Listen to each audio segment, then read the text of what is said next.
1526 میں ظہیر الدین بابر کی قیادت میں قائم کی گئی مغلیہ سلطنت تقریباً 250 سال تک ہندوستان پر جاؤ جلال سے حکومت کرتی رہی۔ مجموعی طور پر مغلیہ سلطنت 330 سال ہندوستان پر قائم رہی۔ ان 330 سالوں کو 2 حصوں میں تقسیم کیا جاتا ہے۔ پہلا حصہ 1526 سے لے کے 1707 تک کا تھا، جس میں ظہیر الدین بابر، ہمایوں، جلال الدین محمد اکبر، نور الدین جہانگیر، شہاب الدین شاہ جہاں اور اس کے بعد عالمگیر اورنگزیب نے اس سلطنت پر حکومت کی۔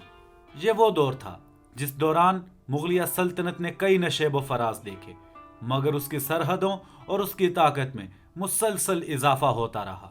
اس عرصے میں مغلیہ سلطنت کے تخت کو سنبھالنے والے تمام لوگ اس تخت کو سنبھالنے کے حقیقت میں حقدار اور اہل تھے، مگر 1707 میں عالمگیر اورنگزیب کی موت کے بعد مغلیہ سلطنت کا یہ سنہرا دور ختم ہو گیا، اور اس کے بعد شروع ہوا مغلیہ سلطنت کا دوسرا دور، جو 1707 سے شروع ہو کر 1857 یعنی مغلیہ سلطنت کے اختتام تک کا تھا۔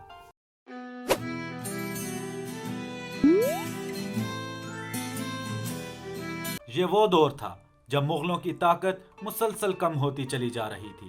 دربار خاص میں عمرہ کا اثر و رسوخ بہت زیادہ ہو گیا تھا، اور وہ جس کو چاہتے سلطنت کا سلطان بنا دیتے، اور تمام سلطان بننے والے لوگ سلطنت سنبھالنے کے لیے مکمل طور پر نااہل ثابت ہوئے۔ ان تمام حالات کا اندازہ اس بات سے بخوبی لگایا جا سکتا ہے کہ 1707 میں عالمگیر اورنگزیب کی موت کے بعد 1719 تک یعنی 12 سال کے قلیل عرصے میں مغلیہ سلطنت میں 7 نئے سلطان تخت نشین ہوئے۔ 1707 میں اورنگزیب عالمگیر کی موت کے بعد اس کا بیٹا محمد اعظم شاہ مغلیہ سلطنت کا نیا سلطان بنا، مگر وہ صرف برائے نام بادشاہ تھا۔ اس کی حکومت پورے ہندوستان پر قائم نہ ہو سکی، اور وہ صرف 3 مہینے ہی مغلیہ سلطنت کا سلطان رہا۔ جون 1707 میں اپنے بھائی اور اس وقت کے بادشاہ اعظم شاہ کو مارنے کے بعد اورنگزیب کا سب سے بڑا بیٹا معظم مغلیہ سلطنت کا نیا سلطان بن گیا۔ معظم کے سلطان بنتے ہی اس کو 2 ناموں سے پکارا جانے لگا، ایک بہادر شاہ کے نام سے اور دوسرا شاہ عالم کے نام سے۔ اورنگزیب کی موت اور اس کے بیٹوں میں آپس کی خانہ جنگی کا فائدہ اٹھاتے ہوئے راجپوتوں کی بہت سی ریاستوں نے مغلیہ سلطنت کے خلاف بغاوت کر دی اور آزادی کا جھنڈا بلند کر دیا۔ بہادر شاہ نے جیسے ہی تخت سنبھالا، اس نے ان ریاستوں کو واپس لینے کا فیصلہ کیا اور بغاوتوں کو کچلنے کے لیے نکل کھڑا ہوا۔ نومبر 1707 میں بہادر شاہ اپنی فوج لے کر امبر کی طرف روانہ ہوا، جبکہ اپنے وفادار مہرب خان کو حکم دیا کہ وہ جودھ پور کی بغاوت کو کچلے اور جودھ پور کو واپس مغلیہ سلطنت میں شامل کرے۔ جنوری 1708 میں جب بہادر شاہ امبر پہنچا تو وہاں پر جے سنگھ کی حکومت تھی، اور اس کا سگا بھائی وجے سنگھ اس کی حکومت کے خلاف تھا۔ بہادر شاہ نے اس موقع کا فائدہ اٹھایا اور وجے سنگھ کو اپنے ساتھ ملا کر امبر کو واپس مغلیہ سلطنت کا حصہ بنا دیا، اور جے سنگھ کو ہٹا کر وجے سنگھ کو امبر کا نیا صوبیدار مقرر کرنے کے بعد امبر کا نام تبدیل کر کے اسلام آباد رکھ دیا۔ دوسری جانب جودھ پور پر اجیت سنگھ کی حکومت تھی۔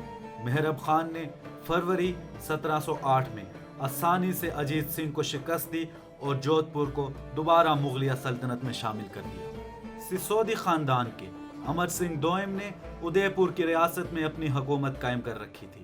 بہادر شاہ نے ادے پور کی ریاست واپس لینے کا بھی ارادہ کیا، مگر اپنے بھائی کام بخش کی بغاوت کی وجہ سے اس کو جنوب کی طرف جانا پڑا۔ اورنگزیب کی موت کے وقت کام بخش بیجاپور میں تھا، اور اپنے باپ کی موت کی خبر سن کر اس نے خود کو سلطنت کا بادشاہ قرار دے دیا، اور ساتھ ہی گلبرگہ اور وکنکھرا کے قلعے بھی فتح کر لیے۔ مئی 1707 میں کام بخش نے حیدرآباد کی ریاست بھی فتح کر لی تھی، مگر جون 1708 میں بہادر شاہ بھی حیدرآباد پہنچ گیا تو کام بخش وہاں سے بھاگ گیا اور مچھلی بندر چلا گیا اور وہاں لوٹ مار شروع کر دی۔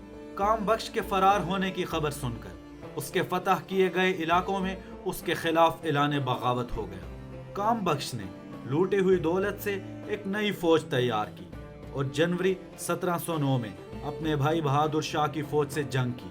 اس جنگ میں کام بخش شدید زخمی ہوا اور پکڑ کر قید کر لیا گیا۔ اگلی ہی صبح اس کی قید خانے میں موت واقع ہو گئی۔ ابھی یہ بغاوت صحیح طرح کچلی بھی نہ گئی تھی کہ دوسری جانب سکھوں نے بندہ بہادر کی قیادت میں بغاوت شروع کر دی اور پنجاب کا بہت بڑا حصہ فتح کر لیا۔ ان تمام حالات کو دیکھتے ہوئے بہادر شاہ نے راجپوتوں کے ساتھ ایک جنگی معاہدہ کیا کہ وہ سکھوں کے خلاف جنگ میں مغلوں کا ساتھ دیں گے۔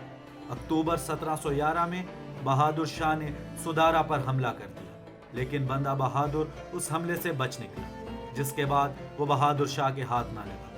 بہادر شاہ نے اپنی زندگی کے آخری ایام لاہور میں گزارے اور فروری 1712 میں 68 برس کی عمر میں اس کی موت واقع ہو گئی۔ بہادر شاہ کی موت کے بعد اس کے بیٹے معیز اور عظیم الشان دونوں نے خود کو الگ الگ بادشاہ قرار دے دیا، اور مارچ 1712 میں ایک خونی جنگ کے دوران عظیم الشان مارا گیا اور معیز نے مغلیہ سلطنت کا تخت سنبھال لیا اور اس نے جہاندار شاہ کا لقب اختیار کیا۔ جہاندار شاہ کی پیدائش 1661 میں عالمگیر اورنگزیب کے دور حکومت میں ہوئی۔ اس کو 1671 میں بلخ کا صوبیدار مقرر کیا گیا۔ اس کے علاوہ وہ سندھ کا صوبیدار بھی رہ چکا تھا اور وہ ایک کامیاب تاجر مانا جاتا تھا۔ جہاندار شاہ نے اپنے دور حکومت میں کوئی بھی قابل ذکر کارنامہ سر انجام نہیں دیا تھا۔ وہ اپنا دور حکومت انتہائی عیش پرستی میں گزار رہا تھا، جبکہ دوسری طرف اس کا بھتیجا اور عظیم الشان کا بیٹا فرخ سیار اپنے باپ کی موت کا بدلہ لینے کے لیے تیاری کر رہا تھا۔ فرخ سیار کو حسین علی خان جو بنگال کا صوبیدار تھا اور اس کا بھائی عبداللہ خان جو الہ آباد کا صوبیدار تھا، ان دونوں کی حمایت حاصل تھی۔ جہاندار شاہ کو جب اس بات کا علم ہوا تو اس نے عبدالغفار گردیزی کی قیادت میں 12,000 کی فوج الہ آباد روانہ کی، مگر اس فوج کو شکست ہوئی اور گردیزی اس جنگ میں مارا گیا۔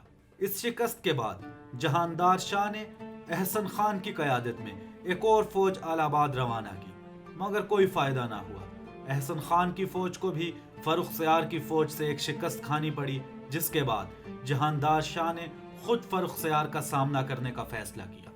جنوری 1713 میں دونوں فوجیں آگرہ کے قریب آمنے سامنے آئیں۔ اس جنگ میں جہاندار شاہ کو شکست کا سامنا کرنا پڑا، لیکن وہ دلی کی طرف بھاگ گیا، مگر بدقسمتی سے راستے میں اس کو پکڑ لیا گیا اور اس کو نئے بادشاہ فرخ سیار کے سامنے پیش کیا گیا۔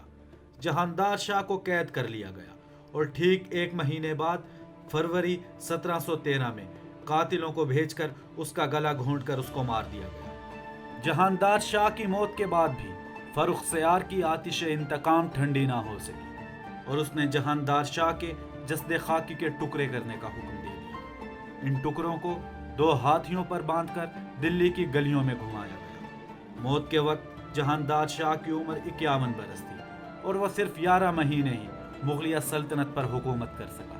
انشاءاللہ ایسی ہی معلوماتی ویڈیو کے ساتھ آپ سے دوبارہ ملاقات ہوگی۔ تب تک کے لیے اپنا خیال رکھیے۔ اللہ حافظ۔